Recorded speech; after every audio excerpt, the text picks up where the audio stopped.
Hey, welcome guys back to the Musings with Maverick channel. This is your host Maverick with another episode of March Comes In Like a Lion. Now, this will be part of my pre-recorded episodes that I'm doing right before I leave for Japan for vacation. I do annual snowboarding trips there. You guys can see that big green box over there where I'm preparing my luggage. I literally leave in a few hours, but let's see how many of these I can get out, right? And with that being said, so any comments or explanations, they will not be reflected in upcoming episodes because they're pre-recorded, right? So anyways, where were we last episode? So Ray, kinda sorta found his new home in a sense, or at least he's acknowledging that he feels at home with the sisters.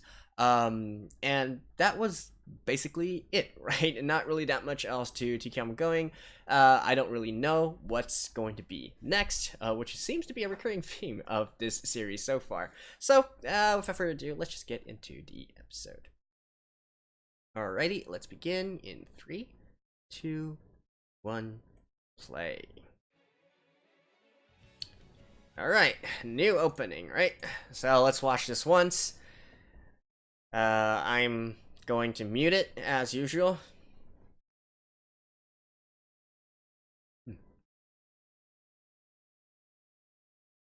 I actually thought it was still going to be from Bump of Chicken, but apparently not.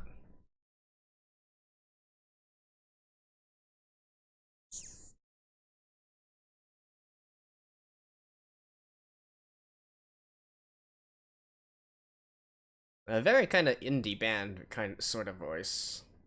Ooh, Kyoko. Yuki.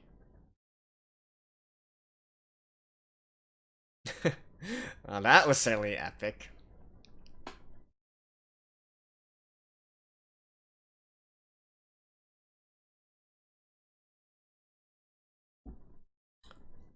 Oh, get the genius.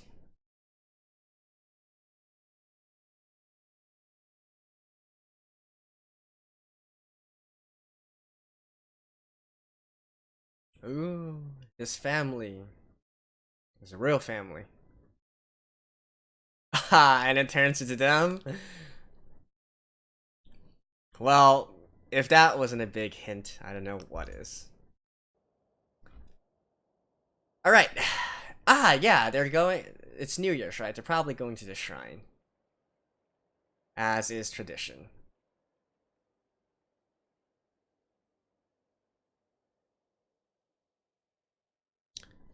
What lies on the opposite shore?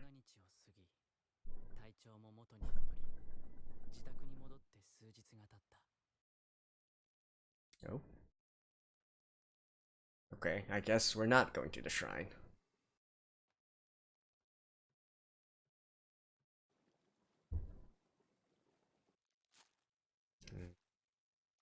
Instant noodles.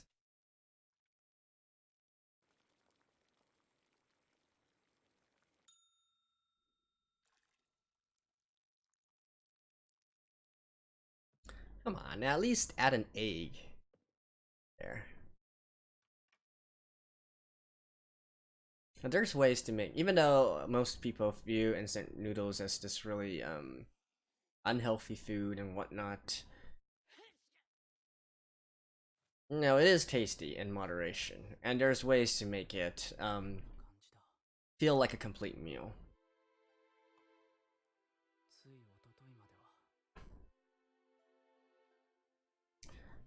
You know, you throw some lettuce in there, you throw an egg in there.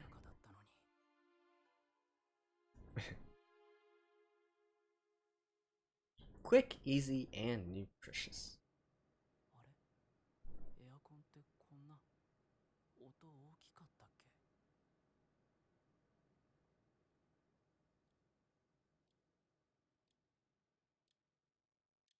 The sound of silence.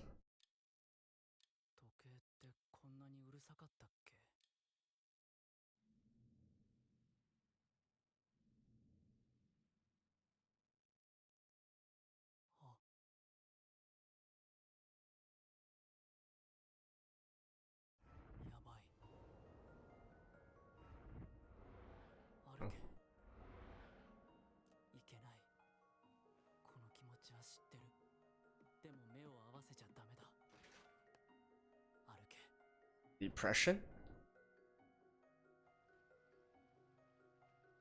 I'm guessing depression in a way, since everything turned grayscale.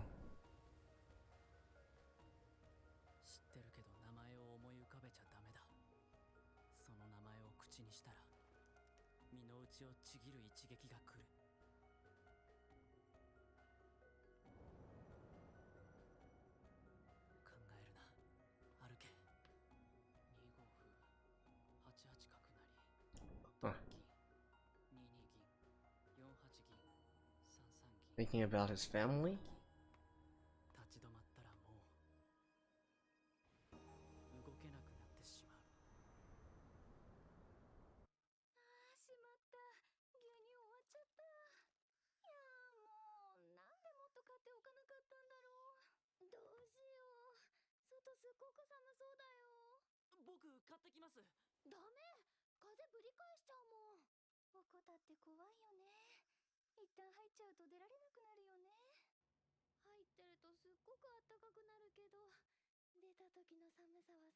Is this a flashback?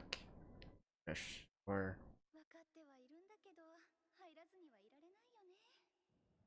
probably.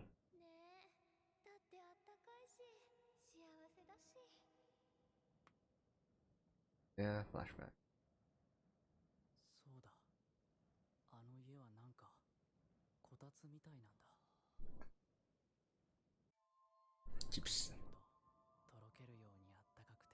Keeps our heart warm.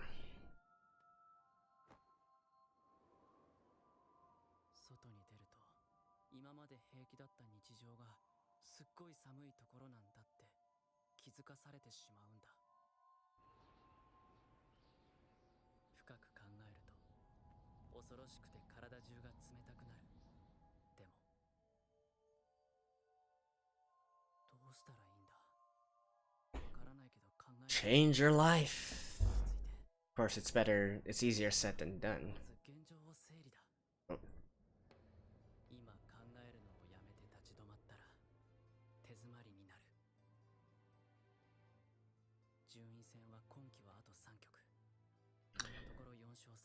That's alright, as long as it distracts him.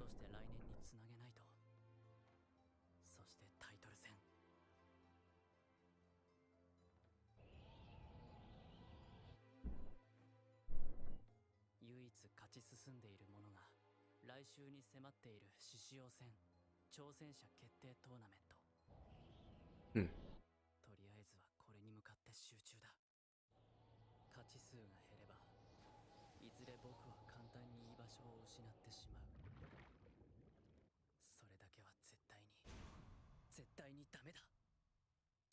Yeah, this series really likes to use the river and water and stuff, but I'm still struggling to think like what's the significance of that.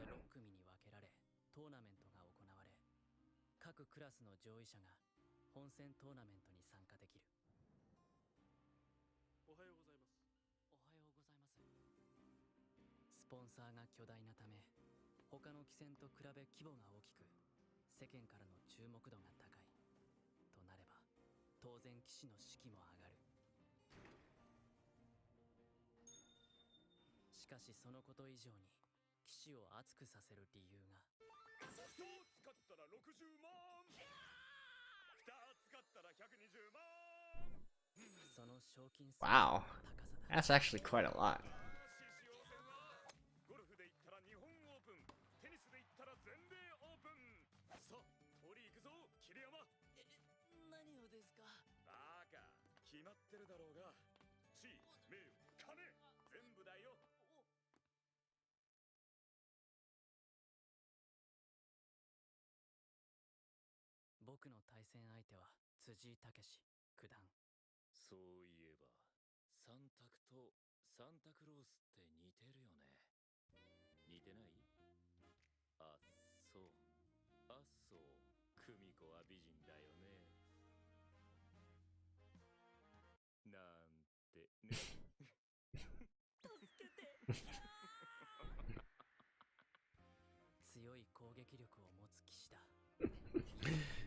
Bad puns.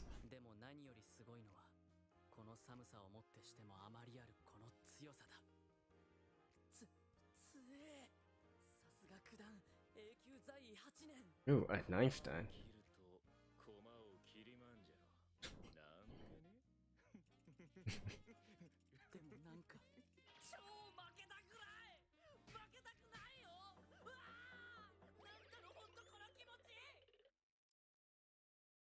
Going against an A rank, he's probably outclassed. Ray, that is.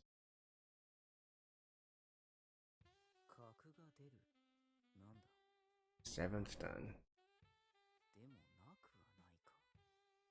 なんか少々引っかかるが、それより何より角を切って銀を取ると同金。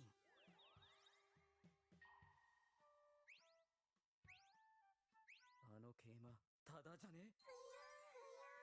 しかも敵陣。俺の飛車なれんじゃね？ここは桂馬もらっとくしかないんじゃね？角を切っても桂と銀の2枚替え。しかも飛車が竜に。お師匠も言ってた。女は裏切っても駒毒は裏切らないって。 It might be a trap.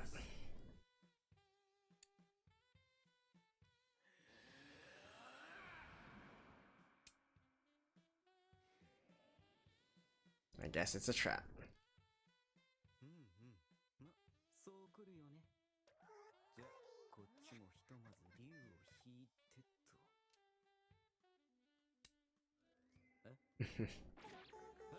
何これ？2七歩を取ると先手同竜、後手4九角、先手2八竜、後手6七歩成。 Ooh. 取らなくても先手3八竜、 Checkmate. 8角で厳しいっていうかこれおってね。白燃えてるし、しかも背中なんか刺さってるし。負けました。 The definition of a good sacrifice. なんだこれ、すげえ。ありがとうございました。なんだこりゃ。おお。どっから。 You can observe other players' game at the same time. でもほら、君たち対局中だからね。 Yeah. ほらほら、はいはい。自分たちの番に集中して。そして僕も激しい泥沼ランデブーの果て、187手目にして辛くも勝利を収め、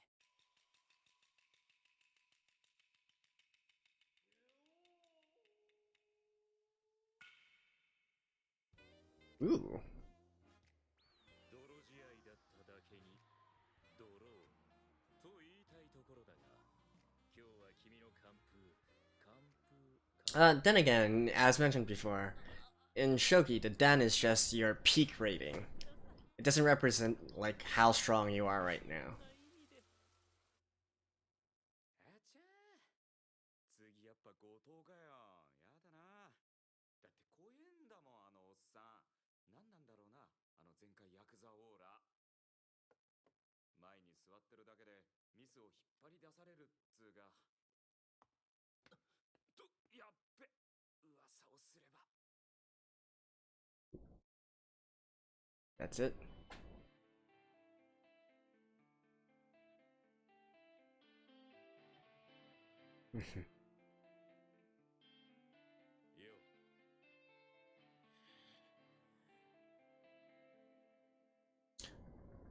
Oh, wait. Goat? Is this Yeah! It's Kyoko's boyfriend. He's a shogi player as well?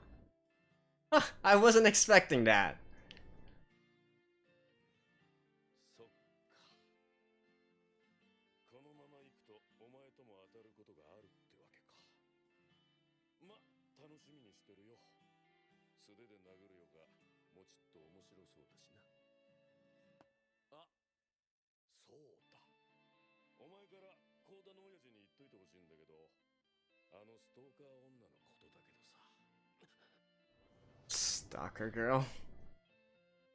早くやめさせるようにって。もらったばかりなのよ、後藤に。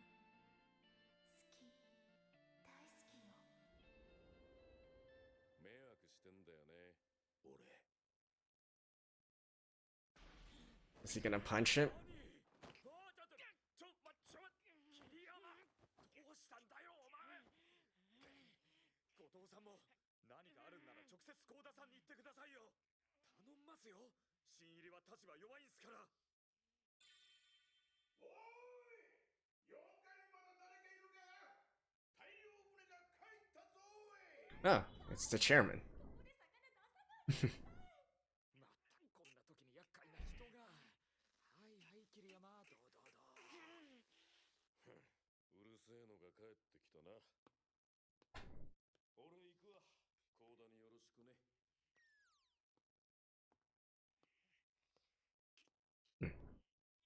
こえ。なんつうかヘビー級って感じ。重くて粘っけ。あれが重油なら俺なんかサラダ油だよ。もうサラッサラ。で、何？お前後藤さんと何かあったの？大丈夫か？なんかあいつ物騒なこと言ってたけど。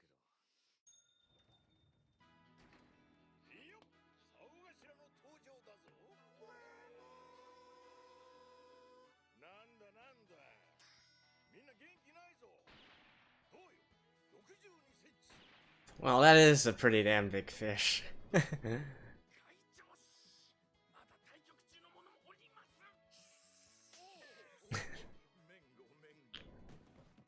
めんご。 Minko, Minko. 好きなの持ってっていいぞ。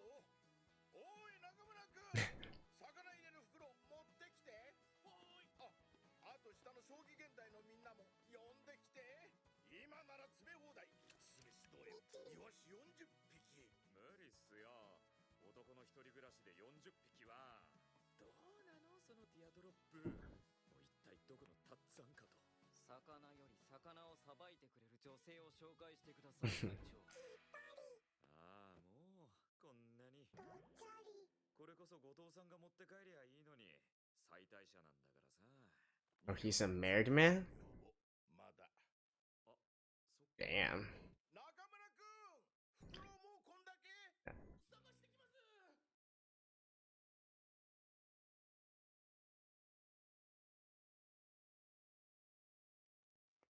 さーてと、そんじゃ俺はこの青っぽいのなんだっけ、 DHA だっけ。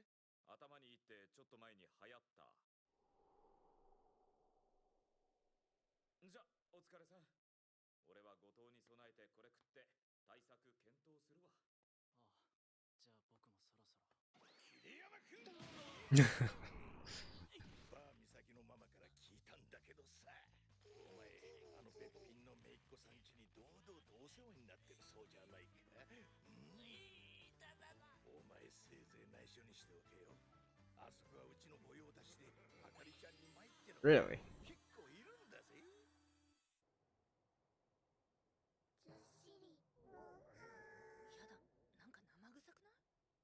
お世話になってるんだったら持ってったらどうだ。料理上手だってママが自慢してた。こんなに持たされてしまった。さばくの大変そう。かえって迷惑だったらどうしよう。 Nobody's gonna say no to free fish. What are you talking about? Especially for these ones who cook. 中にいるととろけるようにあったかくって心地よくって、この家はなんかこたつみたいなんだ。出られなくなってしまいそうで怖くって、しばらく来まいって思っていたのに、また来てしまった。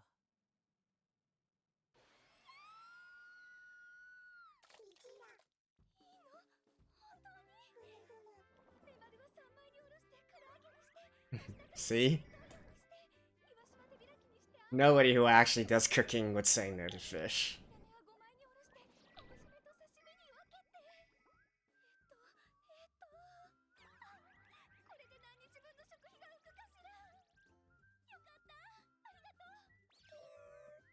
お正月贅沢しちゃったからしばらく質素にねって言ってたの。でもこれで明日からも美味しいものが食べられるな。スタンバイ大きい流星系。白菜と油揚げのお味噌汁、レンコンと人参のきんぴら、あったかい卵かけご飯。今日はもうみんな食べちゃったんだ。残り物ばかりだけど何もなくてごめんね。 Well, when you consider that he's just eating ramen. 卵かけご飯、何もなくなんてありません。ただ卵とお醤油かけただけなのに、なんでこんなに美味しいの？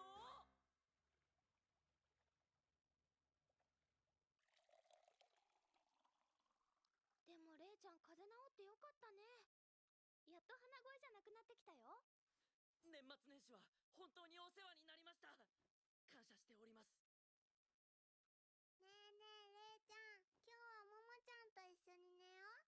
いい考え。そうしなよ、明日土曜だし。隣のおばあちゃんにジグソーパズルもらったんだ。1000ピースの。明日一緒におこたでやろう。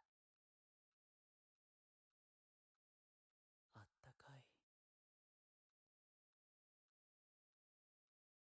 僕、今日は帰らないといけないんだ。Ah. なんで一緒にいようよ。どうして？なんで？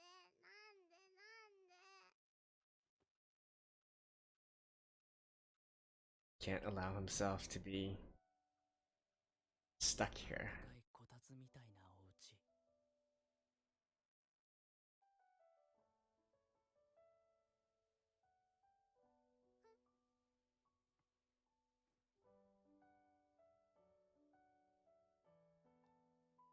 ももちゃん、僕ね、今度どうしても負けたくない試合があるんだ。だからお家に帰って勉強しないといけないんだ。勉強？テストがあるの？そうなんだ。どれだけ頑張ったかを相手にも自分にも見せるテストなんだ。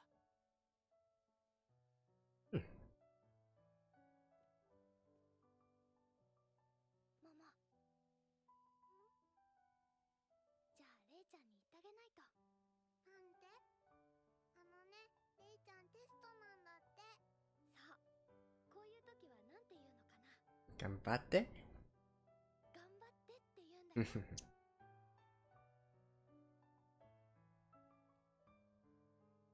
レイちゃん、頑張って。Aw. はい。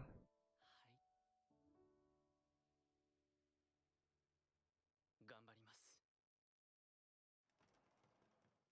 Like his eyes. 後藤が当たり、僕は島田八段と当たり、そして勝った者同士が決勝でぶつかる。 Oh. So he's already in the quarterfinals. 風が鳴り、ハープ卿が悲鳴を上げる。 Why do I have a feeling that Kyoko is probably also going to 殴られる。 appear sometime soon?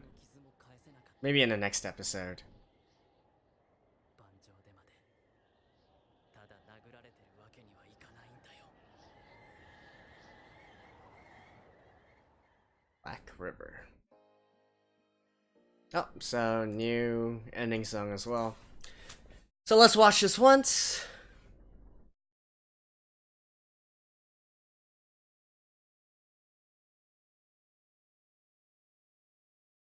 Wait, is this the dude that sang Lemon? Oh, his name is quite hard to say in English.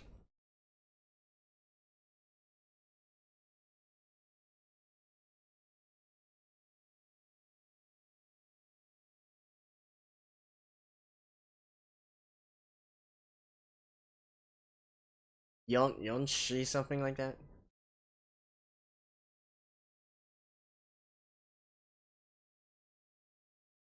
No. Not yet.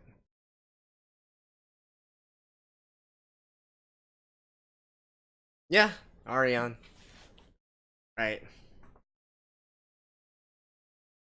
His voice is really recognizable.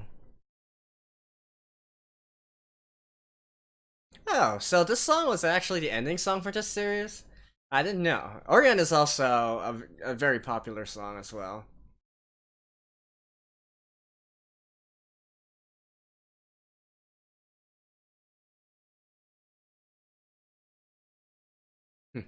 Alright.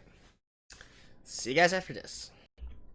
Alrighty, so that was episode 12, which I also assume marks the entering of the second core of this season, since we have a change of the opening and the ending, right? And really, this seems to be a start of a longer arc as well. At least the tournament that's going on here seems to it seems that it's something we're going to see across a few different episodes, probably culminating in Goto versus Rei, right? So let's talk about this episode first. Now one thing I did like about the entire, first half of it is, Rei actually acknowledges that, he recognizes the situation that he's currently in and the situation that he wants to be in, right? Like him living on his own in this sort of damp, gloomy apartment. Well, I shouldn't say damp, gloomy apartment, but it's definitely gloomy, right? He's not really doing a good job of taking care of himself, by himself, and he strives for the same human connection, the sort of family kind of connection that he gets with the sisters, and well, at the very least, he recognizes this, and I've said this many times already, but recognizing the problem is the first step to solving it, and we do see that he's actively thinking about how to solve this problem, right? He's getting some goals in life, he has things he wants to fight for, etc., etc. That's gonna get him back on track to normal society, I'd say, which is probably going to be, permeating throughout the entire series, not only this season, but potentially next season as well. The other main thing here would be the introduction, the formal introduction of this Goto character, right? So, already here we can see he's definitely one of the main antagonists here, right? He's a married man, and he's having an affair behind his wife. His wife is in the hospital, and he's having an affair with Kyoko, right? So that already is, not only that, but it.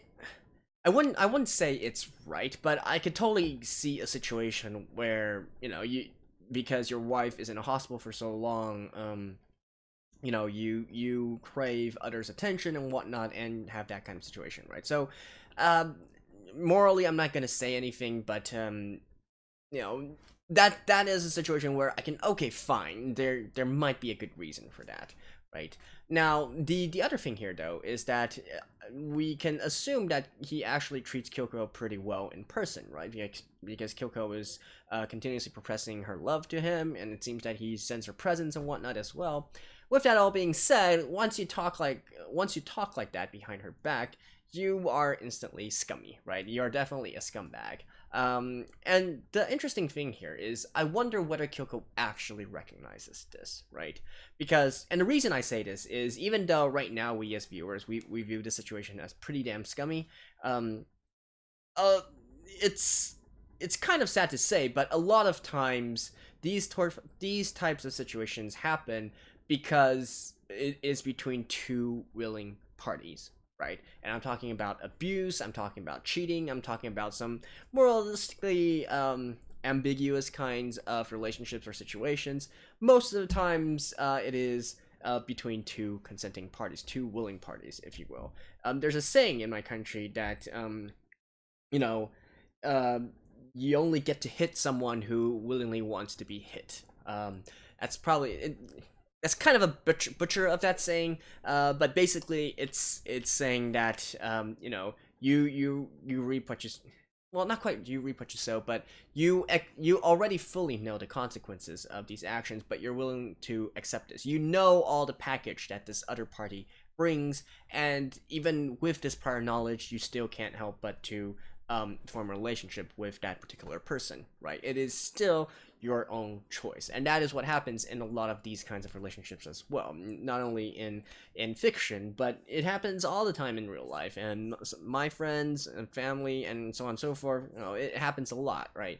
I would even say I'm a victim of this of some sorts as well. Definitely not to this degree, but in my past relationships, there were definitely ones where you could see the warning signs and whatnot, but you still stubbornly think that you can work through them, right? That is a very common scenario. So I do wonder whether or not Kyoko actually recognizes all the scumminess that Goto is actually exhibiting, and whether or not she just accepts that or wants to find a way to change him, feels like they still have a future together, etc., etc. And so there we go. Like I said, the next few episodes is probably going to be shogi heavy. We're probably going to end up with Rei versus Goto at the very end. So maybe we're going to cross another 1, 2, 3 different episodes. And I do believe that Kyoko will make an appearance before Rei actually goes up against Goto here.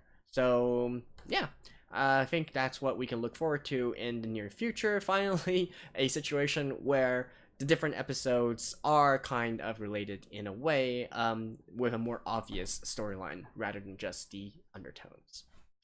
So there we go. That was the review of episode 12 of March Comes In Like a Lion. Again, I will be pre-recording a few more episodes, so stay tuned for that, and I'll be releasing them, maybe not every day, but perhaps every other day or so, in the next week.